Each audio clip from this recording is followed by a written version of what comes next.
하나님이 우리를 사랑하시는데 그 사랑하심에 대하여 말씀 주시기를 나는 너의 하나님이 된다. 너는 내 백성이요 내 소유다라는 말씀을 하십니다. 물론 하나님이 세상을 이처럼 사랑하다 독생자를 주셨다 이런 표현도 하시고 사랑의 표현의 방법에 대해서는 십자가를 말씀하고 계시는 겁니다. 그런데 그 사랑을 성경을 놓을 때 십자가의 사랑으로 우리를 향한 사랑을 확증하셨다는 표현까지 로마서 5장에서 했지만 실제 사랑은 관심입니다. 관계고 관심이거든요. 그래서 하나님과 나와의 관계가 열려지는 것이 사랑이거든요. 아담과 하와의 범죄로 인한 영적인 죽음, 반드시 죽으리라는 죽음은 영적인 죽음을 의미하는데 그 영적인 죽음이라는 것은 하나님과 우리와의 관계가 단절되는 거예요. 그래서 이사야서 59장에서 말씀하시는 여호와의 손이 짧아서 구하지 못함이냐 귀가 어두워 듣지 못함이냐 아니다. 죄가 하나님과 우리 관계를 가로막고 있다 그러잖아요. 그 죄가 가로막고 있어 하나님과의 관계가 막힌 거지 않습니까? 죄로. 그런데 예수 십자가로 그 관계가 열려진 거예요. 그게 하나님의 사랑의 방법이었다는 겁니다. 관계를 여는 것. 그래서 요한복음 1장에 보면 예수 그리스도가 이 땅에 오셨을 때에 예수 그리스도를 영접하는 사람, 곧 그 이름을 믿는 자들에게는 하나님의 자녀가 되는 권세를 주셨다 그런 표현하잖아요. 하나님의 자녀가 된다는 것은 곧 하나님과 나와의 관계가 연결되어지는 걸 말하잖아요. 바울을 통하여 말씀하신 것처럼 막힌 담을 허셨다 이런 표현 하시지 않습니까? 예수께서 우리들을 위하여 중보의 화목 제물이 되셨다라고 하는 말씀까지 이것이 곧 관계입니다. 그래서 하나님의 관심 그리고 하나님의 사랑으로 관계가 열려지니 무엇이 이루어졌습니까? 하나님께로 우리가 나아가는 길이 열렸어요. 그 길이 열려짐이 믿음이고 물론 이 믿음이고 예배고 기도고 찬송이고 모든 것이 거기서 관계 속에서 이루어진다는 말씀이죠. 다윗의 시편을 보면 늘 내가 하나님께 기도한다라는 그 기도를 얘기하면서 반드시 하나님이 그의 응답이 있을 것을 믿는 믿음으로의 기도를 말하지 않습니까? 그게 관계예요. 아무 관계가 없는 사람에게 여러분 아무 관계가 없는데 하나님 앞에 우리가 기도할 수 없는 거고 응답도 없을 거잖아요. 인간관계도 마찬가지죠.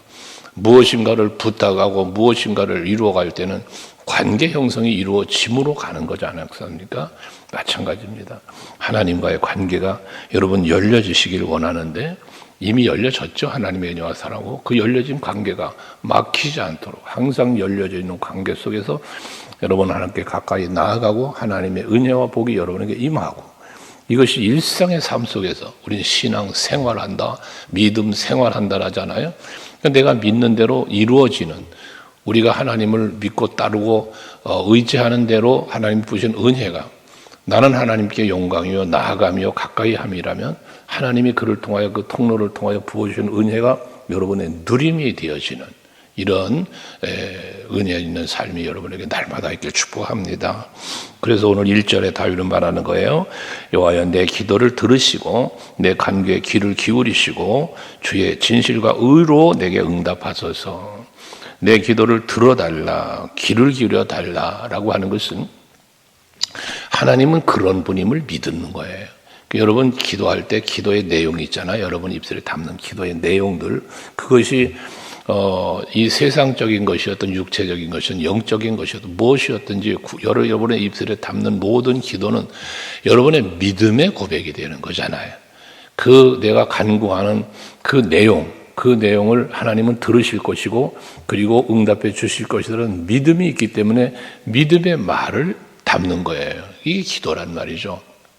그래서 예수께서 친히 말씀하신 것처럼 너희는 구한 것을 받은 줄로 믿어라 그렇잖아요. 구한 것을 받은 줄로 믿어라 말씀하셔요. 그러면 그대로 되리라는 말씀을 하지 않습니까? 우리의 기도는 여러분들에게 말씀드리는 중요한 게 보다 어떻게 기도하느냐보다 얼마만큼이나 기도하느냐보다도 중요한 것 그것은 바로 내가 누구에게 기도하느냐라고 그랬잖아요. 내가 지금 기도를 하는데 누구에게 기도를 해? 내 기도의 주체 나지만 내 기도를 들으시고 이 기도를 응답해 주실 분이 누구냐 그 말입니다. 그게 여러분이 믿고 계신 하나님이잖아요. 그러니 그 대상이 정해졌단 말이죠. 그 다음 뭐예요? 요거 하나님이 내 기도를 들으시는 분인데 그분이 응답해 주실 것이라는 믿음. 이게 응답받는 기도란 말이에요. 항상 여러분들의 믿음은, 기도의 대상은 여호와 하나님이시고 하나님은 반드시 응답 주시던 믿음을 가지고 기도를 하시다고 말이에요. 그러면 여러분의 입술에서 나오는 모든 내용들은 믿음의 말이 되는 거예요. 그러면 놀라운 것은 하나님 뭐라 그래? 네 말한 대로, 네 믿음대로라는 약속이 있잖아요. 그러니까 믿음대로 될지어다 그런 거예요. 그래서 여러분들 기도도 마찬가지고 뭐 예배 헌신 뭐 여러 가지가 동일하죠. 기도 동일한 거예요. 믿음의 기도. 그러면 그대로 된다. 얼마나 할렐루야입니까? 거기서 뭐해? 기도했으니까 이루어질 걸 믿기 때문에 내 마음에 평안이 있고 삶의 복이 누려지는 거예요. 상황이 바뀌어? 아니에요, 여러분. 다윗 보세요. 상황은 사울 왕에게 쫓겨요. 상황은 아들 압살롬에게 배신하고 도망가요. 어려운 일이 있어요. 주변 그가 뭐 열왕의 왕이 돼서 뭐 승리했다 그러지만 늘 공격받잖아요. 환경은 그런 거예요. 그런데도 다윗은 언제나 나의 힘이신 여호와여, 나의 피할 바위요, 요새시요, 이런 엄청난 고백들이 나와요. 환경이 바뀌어서가 아니라 믿음으로의 고백들이 더 많아요. 다윗의 고백에는. 그래서 여러분들도 믿음으로 누릴 수 있는 그 누림이 여러분에게 있길 축복해요. 왜 하나님을 믿고 이렇게 간구하며 기도해야 될까? 2절에 보니까 주의 종에게 심판을 행하지 마시고 주의 눈앞에는 의로운 인생이 하나도 없다. 의인은 없나니 하나도 없다는 로마서 3장의 말씀처럼 하나님 앞에 우리 행위로 완전한 자는 없어요. 의로운 자는. 우리가 믿음 생활 잘하죠. 예배도 잘 드리고 기도도 잘하고 뭐 헌신도 잘하고 잘한다고 하지만 그러나 우리가 그렇다고 완전한 자일까요? 그러지는 않잖아요. 우리는 완전치 못해요. 의롭지 못해요. 그러기 때문에 예수께서 오신 거예요. 우리의 죄를 대신 짊어지신 거예요. 그로 인하여 우리는 의롭다고 칭함을 받을 뿐이에요. 이러한 우리의 모습, 자아성찰이라는 말을 여러분에게 자주 드리잖아요. 우리가 내가 뭐 교회를 몇 년 다녔다, 내가 뭐 직분이 무엇이다, 얼마나 내가 성경을 읽었다, 기도 생활한다, 여러 가지로 우리의 신앙을 표현할 수 있는데, 그렇다고 해서 내가 완전한 자, 내가 대단한 사람, 이런 생각은 버려야 돼요. 우리가 아무리 열정적인 신앙생활을 한다고 해도 하나님의 은혜로 내가 존재하고 있고요. 그 은혜 안에 내가 의로워지는 거지 내 의로 의로워지는 게 아니단 말이에요.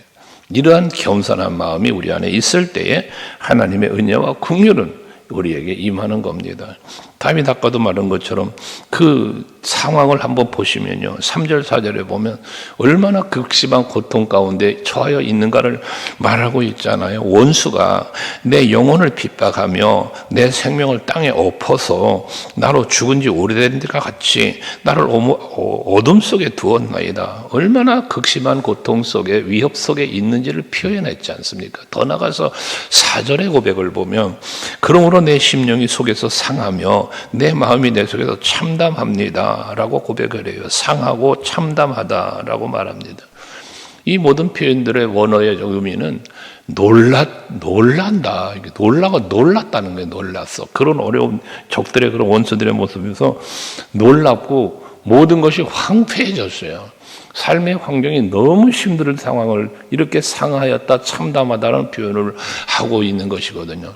이런 상황에서 지금 하나님을 찾는 다윗이라는 것입니다. 근데 자꾸 하나님을 찾고 구할 때에 앞에 말한 믿음을 얘기했지 않았어요? 믿음을. 근데 5절에 보면 다윗의 믿음이 이런 거예요. 여러분들에게도 이 얘기는 수없이 드리는 거잖아요.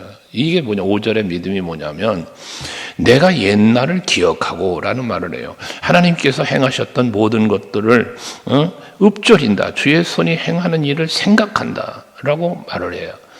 그러니까 우리의 신앙의 성숙은요, 말씀을 믿음으로 하거든요. 우리가 믿는다는 말은 믿음의 본질은 말씀이라고 그랬잖아요. 성경이 말씀하고 있는 하나님을 믿는 거예요. 성경에서 말하는 예수님을 믿는 거예요. 여러분들이 하나님의 창조의 현장에 계셨습니까? 아니잖아요. 예수님의 공생의 현장에 계셨나요? 아니잖아요. 우리는 말씀하고 있는, 성경이 말씀하고 있는 걸 그대로 믿는 거예요. 근데 이 믿음이, 이 말씀을 믿는데 이것이 지식적 믿음의 단계에서 끝나지 않으려면 삶의 현장에서 말씀대로 일하시는 하나님을 우린 경험을 해야 된다는 거잖아요. 하나님은 약속하신 대로 일하시는단 말이에요. 그 일하심이 내 삶의, 오늘을 살고 있는 내 삶의 현장에서 그 일하심이 약속하신 대로 이루어짐이 보여져야 돼요, 여러분에게. 정말 하나님 약속한 대로 일하시네. 성경은 약속대로 일하심이 내용이 있잖아요. 아브라함과의 언약을 성취시켜 가시는 하나님의 성취. 애굽에도 종로로 다는 것도 출애굽도 가나안도 모든 것이 하나님이 언약하신 언약의 성취로 이루어지지 않습니까? 메시아로 예수님 오신 것도요. 그 성경에서 되어진 내용들을 이야기해요. 이야기. 근데 그것처럼 지금 내가 살아가는 오늘의 삶의 현장에서도 하나님께서 하신 말씀들이 그대로 이루어지고 있다. 이걸 볼 수 있는 여러분이 되셔야 된다는 겁니다. 그런 과정 속에서 맞아. 성경 속에 기록된 옛날에도 일하신 것처럼 지금도 일하시는구나. 내 인생을 여러분 성경의 역사보다 여러분 개인의 인생의 역사라고 표현할 수 있을까요? 지나온 날들을 돌아봐도 와, 하나님이 이렇게 일하셨구나. 그 은혜 때문에 오늘 내가 존재하고 있구나. 이게 믿음이란 말이에요. 믿음. 그러면 지나온 날들을 그렇게 인도하셨고 약속을 성취하셨던 하나님이 뭐해? 오늘도 내일도 일하실 것이라는 믿음이 생기잖아요. 그래서 믿음은 성경을 통해서 시작됐지만 여러분들이 이 말씀대로 되어지는 체험, 경험이라고도 말하는 그걸 통해서 여러분의 믿음은 더 강건해지는 거예요. 다윗이 골리앗과 싸우러 나아갈 때 그냥 나갔습니까? 아니잖아요. 사무엘상 17장에 보면 사울 왕과 다윗이 대화하는 내용을 보면 자기는 어린 나이에 소년이잖아요. 근데 사울 왕이 볼 때 넌 안 된다잖아요. 저 골리앗은 어려서부터 용사고 너는 어린 소년이야. 그러니까 너 안 돼. 사울 왕의 이야기잖아요. 근데 다윗은 싸우러 갈 수 있음에 자신감? 믿음을 그렇게 표현했잖아요. 내가 아버지가 맡겨준 양을 기르는 목동입니다, 나는. 근데 사자나 곰이 와서 내가 지키고 있는 양을 물어가면 쫓아가서 그 입에서 양을 뺏었다는 거예요. 양을 지켰다는 거죠. 그 말을 하면서 무슨 말을 합니까? 여호와 하나님이 나를 사자와 곰의 발톱에서 지켜주셨다는 고백을 해요. 그러니까 사자나 곰의 발톱에서 나를 지켜주신 것처럼 저 골리앗에게 할례받지 못한 저 이방 용사에게서부터도 나를 지켜주실 것이라는 이야기를 하잖아요. 어린 소년이지만 양을 칠 때 하나님이 나를 도와주셨던, 지켜주셨던 은혜를 기억하는 거예요. 그걸 자기의 믿음의 발판으로 삼는 거예요. 여기서 중요한 게 뭐냐면 다윗은 사자나 곰의 발톱에서 지켜주신 것이 하나님이었다는 믿음을 갖고 있다는 거예요. 내가 사자와 싸워 이겼어요. 내가 곰과 싸워 이겼어요. 나를 드러내고 나를 자랑한 게 아니라 하나님이 지켜줬다는 이 믿음이 그에게 있었다는 거거든요. 여러분, 우리가 살면서요, 날마다 삶의 현장에서 하나님은 일하시거든요. 하나님은 오늘 아침도 여러분을 위해 일하셨어요. 건강에 잘해서 일어나도록. 발걸음 이성전으로 인도하시고.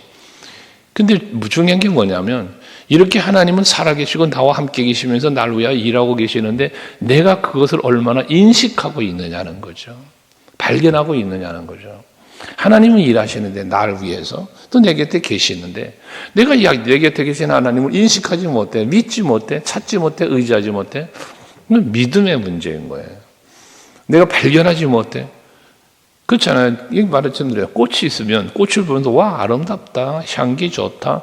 이건 누구나 생각할 수 있고 말하는 거예요. 그러나 믿음의 사람은, 하나님을 인식하는 사람은 야, 하나님의 솜씨 참 아름답다. 그렇잖아요. 그러니까 똑같은 걸 보면서도 하나님을 느끼는 사람이 있고 고백하는 사람이 있고 그 은혜를 누리는 사람이 있고 누리지 못하는 사람이 있다는 겁니다.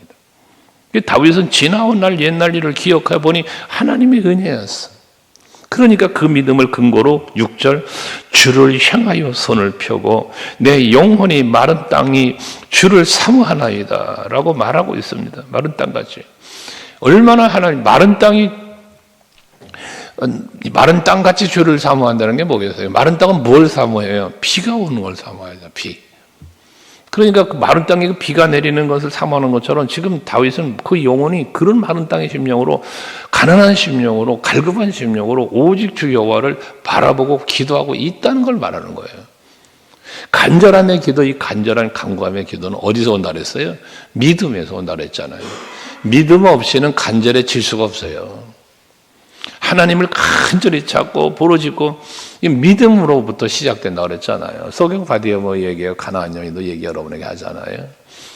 저 예수 앞에 내가 나가야 눈을 뜰 수 있고 예수께서 도와주시면 내 딸이 나올 수 있다는 확실한 믿음이 더욱 소리 지르게 만들었고 이방인 계치교회 받으면서도 매달렸던 것 아니겠습니까? 이게 간절함이라는 거예요. 마른 땅같이 내가 주를 사모한다는 게 시편 107편에도 말하지만 사모하는 영혼에게 하나님 만족을 주신다 하잖아요. 줄인 영혼에게 좋은 것으로 채워주시리로다 말하잖아요. 모든 인생에게 기적을 행하시는 여호와 하나님께 구하는 그 간구함의 기도가 있지 않습니까? 믿음의 고백이기도 하죠. 오늘 이 아침도 여러분 기도하실 때에 지나온 날에 일하셨던 하나님을 한번 바라보시면서 오늘도 하나님 나를 위해서 일해 주실 것을 믿는 믿음으로 여러분의 형편과 사정을 아뢰시고 그 합당한 기도를 드릴 때, 믿음의 기도 드릴 때 하나님은 그대로 응답 주실 줄로 믿습니다. 그게 다윗의 믿음이에요. 여러분의 믿음이어야 돼. 7절 여호와여 속히 내게 응답하소서. 저도 여러분을 축복할 때 간혹 그런 말씀을 기도하지만 아버지여 지체하지 마시옵고 우리 성도들의 간절한 간구함의 기도를 속히 응답해 주셔서 그러잖아요. 하나님의 살아계심과 나와 함께 계심과 나를 위하여 일하심을 경험하는 그 경험으로 통하여 하나님께 감사와 영광 돌리고 또한 저들에게는 큰 누림이 있게 해달라는 기도를 드릴 때 지체하지 마시고 속히 응답해 주세요. 다윗도 이 지체하시고 속히 내게 응답해달라는 그 간절함이에요. 간절함. 하나님의 도움이 너무 필요한 거예요. 힘들고 어려울 때는 오직 여호와를 바라봐야 된다는 거지. 그래서 시편 46편 1절을 말했잖아요. 하나님은 우리의 피난처가 되신다. 힘이 되신다. 그러니 환난 날에 만날 큰 도움이시다. 하나님이 여러분에게 힘이 되고 피난처가 된다. 하나님만이 나이가 바라보고 의지할 자야. 환난 날에 너는 환난 날에 내게 부르짖어라. 내가 너에게 응답하겠다. 그 응답받은 네가 나를 영화롭게 하리라. 이런 말씀들 시편 50편. 여러분들에게 그런 하나님이란 말이에요. 그 믿음을 갖고 기도를 해도 그냥 중언부언 기도가 아니고 그냥 막연한 기도가 아니고 확실한 믿음으로 기도를 해도 그런 기도를 드릴 때 기도하면서도 기도하고 나서도 뭐가 믿음 때문에 응답의 확신이 내게 온단 말이에요. 그래야 여러분 삶에 누림이 있다니까. 아까 말했잖아. 환경은 그대로라니까요. 여러분 2025년 힘든 해가 지나고 새해가 왔습니다. 26년 시작 새해가 왔습니다. 새해가 왔다고 뭐가 달라지는데요, 여러분? 직장 그대로 다녀, 환경 그대로 있어, 뭐 그대로가 많아요. 그렇지만 내 믿음은 더 성숙한 믿음으로 주를 바라보고 주를 찾고 나아가니 거기에 놀라운 변화가 내 영으로부터 시작되고 삶에도 그런 역사는 일어나게 되어진다는 겁니다. 그러면서 10절에 보면 주는 나의 하나님이시니라는 고백을 해요. 주는 나의 하나님이시니 나를 가르쳐 주셔서 나를 인도해 달라는 거예요. 내가 가야 할 길을 알려달라고 기도를 하고 있는 거예요. 그래서 언제나 하나님이 여러분의 하나님이 되셔야 돼요. 아브라함의 하나님, 다윗의 하나님 맞습니다. 그런데 중요한 건 거기서 멈춰버리면 아무것도 아니에요. 나의 하나님이 되어야죠. 나의 하나님이. 예수님이 이 땅에 왜 오셨어요? 우리를 위하여. 여러분, 우리라는 공동체 중요하죠. 그러나 먼저 나를 위하여. 내가 주인공이 될 수 있어야죠. 하나님의 은혜와 사랑도. 이 꽃 한 송이를 봐도 하나님이 나를 위하여 라는 생각을 한번 해보시단 말이에요. 나를 위하여. 그게 나의 하나님이 나를 위하여 하신 일이라는 거죠. 모든 게 그런 거예요. 그러면서 11절에는 여호와여 주의 이름을 위하여라는 고백을 때 주의 이름을 위하여 하나님 영광을 위해서라는 거예요. 나를 위하여라고 하는 고백도 있지만 하나님의 영광을 위하여 주의 이름을 위하여 그래서 12절에는 주의 인자하심으로라는 고백을 또 하고 있습니다. 하나님의 인자하심과 긍휼하심이 있어서 우리는 택함 받았고 구원 받았고 하나님의 자녀도 되고 하늘나라 소망을 갖고 살게 되어졌어요. 그러니 그 인자하심이 멈추서는 안 되잖아요. 그걸 구하란 말이에요. 말씀드렸죠. 저는 새벽에마다 이 강단에 엎드려 기도할 때면 늘 드리는 하나님 앞에 드리는 기도, 하나님이여 아버지여 나를 긍휼히 여겨주세요. 긍휼히 여겨달라는 기도를 늘 드린다. 날마다예요. 날마다. 순간마다예요. 이 긍휼을 구하는 기도는 멈출 수가 없어요. 왜? 긍휼이 없이는 우리 살 수가 없잖아요.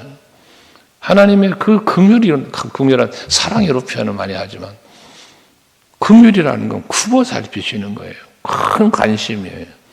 여러분 한 사람 한 사람의 마음과 삶 모든 걸 살피시는 걸 말하는 거예요. 그거 없이 어떻게 우리가 살아요? 그 긍휼을 구해야 되는 거예요. 인자하심을. 오늘 이 아침에도 나의 하나님, 여러분의 하나님 앞에 그 하나님의 영광을 위하여, 물론 나를 위하여가 있지만 그에 앞서 하나님의 영광을 위하여 나에게 인자를 베풀어 달라고, 긍휼을 베풀어 달라고, 오늘도 한 날 사는 삶의 현장에 언제나 동행해 달라고 기도할 수 있는 이 아침 되시고 그런 은혜가 여러분의 삶의 현장에 누림이 되시길 축복합니다. 기도하겠습니다.